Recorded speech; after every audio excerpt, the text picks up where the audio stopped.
एक गांव में धर्मेश और माला एक छोटे से घर में हंसी खुशी रह रहे थे। उनका कोई बच्चा नहीं था और बस इसी बात का दुख हमेशा माला को सताता रहता था। एक दिन जब माला को घर में अकेले अच्छा नहीं लग रहा होता तो वो थोड़ी देर के लिए बाहर घूमने चली जाती है। चलते चलते वो काफी आगे निकल जाती है। वहाँ उसे एक बच्चे के रोने की आवाज सुनाई देती है। अरे, ये आवाज कहाँ से आ रही है? माला ढूंढते ढूंढते उस बच्चे तक पहुँच जाती है। बच्ची माला को देखकर चुप हो जाती है और मुस्कुराने लगती है। माला उस बच्ची को देखती रह जाती है। वो बच्ची बड़ी ही खूबसूरत होती है और उसके सुनहरे बाल तो उससे भी ज्यादा सुंदर होते हैं। कितनी प्यारी बच्ची है और इसके बाल कितने सुनहरे हैं। पता नहीं ऐसी बच्ची को छोड़कर इसके माँ बाप कहाँ चले गए। एक काम करती हूँ, क्यों ना इसे मैं ही अपने घर ले जाऊँ। माला उस बच्ची को घर ले आती है। धर्मेश जब काम से आता है तो माला उसे उसी बच्ची के बारे में सब बताती है। धर्मेश और माला उस बच्ची को अपने पास रख लेते हैं और उसका नाम सुनहरी रख देते हैं। माला सुनहरी को बड़े प्यार से पालने लगी। वो सुनहरी को इतना प्यार करती है कि उसे किसी चीज की कमी नहीं होने देती। हर कोई सुनहरी को देखकर तरह तरह की बातें करने लगा था। अरे, ये माला जाने कहाँ से किसकी लड़की ले आई है।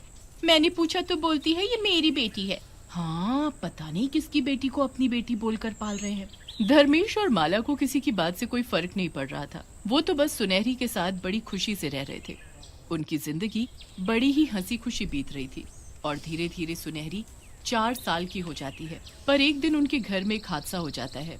जब माला घर में खाना बना रही होती है तो जाने कब कैसे उसके पल्लू में आग लग जाती है। माला बुरी तरह चिल्लाने लगती है, बचाओ बचाओ, मैं जल गई, कोई मुझे बचाओ। माला के चिल्लाने की आवाज से सुनहरी भागते हुए अंदर आती है। सुनहरी अपनी माँ को ऐसे आग में जलते देख हक्की बक्की रह जाती है। उसकी आंखें लाल हो जाती हैं और उसके लंबे सुनहरे बाल हवा में उड़ते हुए ऐसे चमकने लगते हैं जैसे दुनिया भर की रोशनी उसके बालों में हो। सुनहरी का रूप बदलने लगता है, पर इतने में पीछे से धर्मेश आता है और सुनहरी को एक तरफ धक्का देकर माला के ऊपर पानी डालता है। आग बुझ जाती है और सब ठीक हो जाता है। सुनहरी भी वापस ठीक हो जाती है। पर जो माला और धर्मेश ने उस दिन देखा होता है वो बहुत घबरा जाते हैं। रात को दोनों इस बारे में बात कर रहे होते हैं। आज मुझे समझ आया कि सुनहरी आग को देखकर अजीब क्यों होती है। उसके बालों में आग समान लगती है और जितनी तेज आग हो उसका रूप उतना अजीब होने लगता है। आज तो वो चुड़ैल लगने लगी थी, पर आप सही वक्त पर आ गए। हाँ, पर हम अब क्या करें? ये बच्ची एक चुड़ैल है। अब हम इसे घर में कैसे रख सकते हैं? नहीं नहीं, वो मेरी बेटी है। मैं उसे अपने से अलग नहीं करूंगी और उसने आज तक कभी कुछ ऐसा नहीं किया। आज भी उसने मेरी जान बचाई है। वो दूसरी चुड़ैलों जैसी नहीं है। हम उसे कहीं नहीं छोड़ेंगे।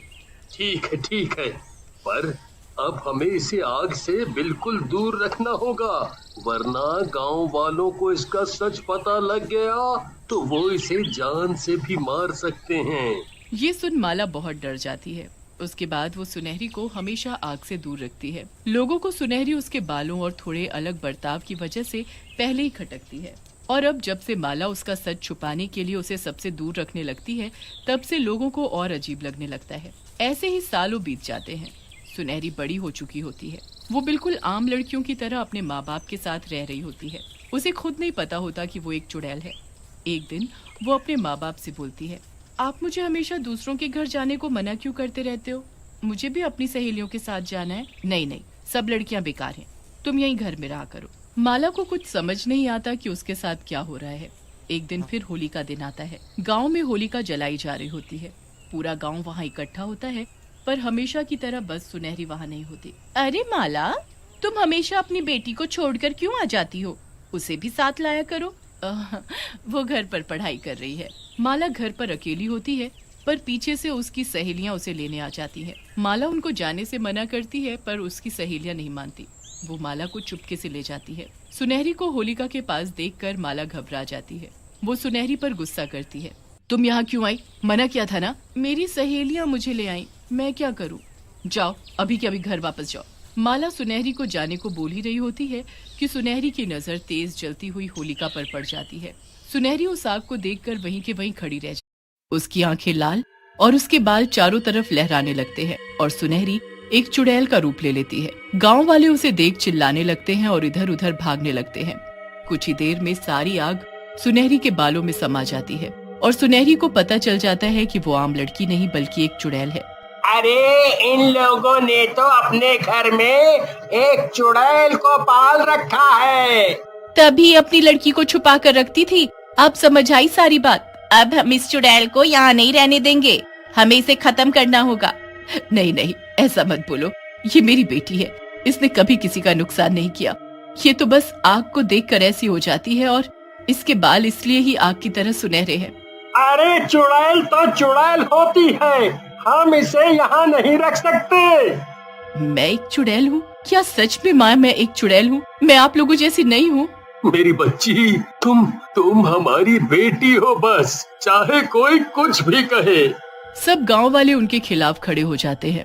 वो सुनहरी को रस्सी से बांधकर एक कमरे में बंद कर देते हैं। वो वहाँ से ना निकल पाए इसलिए घर के चारों तरफ वो एक पंडित से उस घर पर पूजा करवा देते हैं। सुनहरी हर वक्त उस घर की एक छोटी सी खिड़की से झांकती रहती है और अपने माँ बाप को पुकारती रहती है।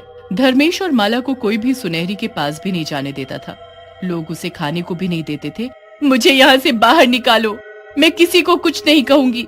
मुझे तो खुद पता नहीं था कि मैं चुड़ैल हूँ। मुझे अपने माँ बाप के पास जाना है, मुझे जाने दो। कोई उसकी एक नहीं सुनता था और अमावस की रात को सब उसको हमेशा के लिए मारने की तैयारी कर लेते हैं। धर्मेश और माला को उनके घर में बंद कर दिया जाता है ताकि वो सुनहरी को खत्म करने में रुकावट न बने। अब अमावस की रात आ जाती है। सब गांव वाले इकट्ठे होकर सुनहरी को खत्म करने के लिए आ जाते हैं। वहाँ एक तांत्रिक भी आ जाता है जो अपने मंत्र पढ़ना शुरू कर देता है। नहीं नहीं, मुझे मत मारो, मुझे छोड़ दो, मुझे अपने माँ बाबूजी से मिलने दो। कोई सुनहरी की बात नहीं सुनता।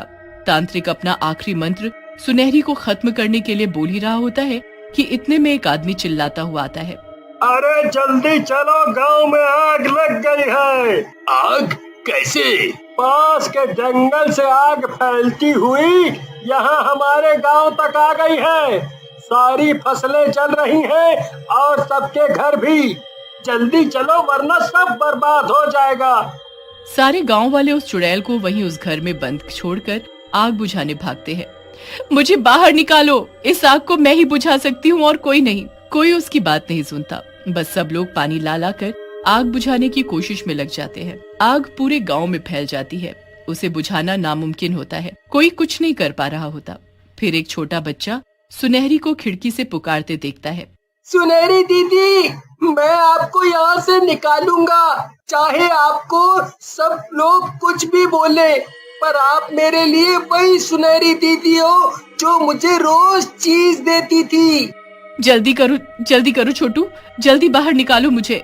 वो बच्चा बिना डरे चुड़ैल को आजाद कर देता है। चुड़ैल भागती है और गांव के बीच खड़ी हो जाती है। उसका भयानक रूप और भयानक हो जाता है। उसके बाल चारों तरफ फैल जाते हैं और गांव की आग को खुद में समाने लगते हैं। धीरे धीरे सारी आग बुझने लगती है और सुनहरी के बाल और तेज चमकने लगते हैं। सुनहरी पूरे गांव की आग बुझा देती है और सबको बचा लेती है। इतने में धर्मेश और माला भी वहां आ जाते हैं। तुमने हमें बचा लिया, वरना सब बर्बाद हो जाता। तुम्हारा हम पर बहुत बड़ा एहसान है, पर तुम यहाँ की नहीं हो। तुम्हें हम सबकी भलाई के लिए यहाँ से जाना ही होगा। ठीक है, मैं किसी को तकलीफ नहीं देना चाहती, इसलिए मैं यहाँ से चली जाऊंगी जहाँ से आई हूँ। नहीं बेटी, तुम मुझे छोड़कर कहीं नहीं जा सकती। सुनहरी को सबको छोड़कर वहाँ से जाना पड़ता है। वो बड़े ही दुखी मन से गांव छोड़कर जाने लगती है, पर तभी तांत्रिक उसे रोकता है और माला को जल्दी एक कैंची लाने को बोलता है। माला जल्दी से घर जाती है और एक कैंची लेकर आती है। उसके बाद तांत्रिक सुनहरी के लंबे बालों को पकड़ता है और काट देता है। बाल काटते ही सुनहरी पहले जैसी हो जाती है। उसके कटे हुए बाल अपने आप जलकर राख हो जाते हैं और उसके सुनहरे बाल बिल्कुल काले हो जाते हैं। अब ये कोई चुड़ैल नहीं रही, अब ये हमारे जैसी हो गई है। सुनहरी और उसके माँ बाप को इस बात की बड़ी खुशी होती है। अब सुनहरी आम लड़कियों की तरह सबके साथ रहने लगती है।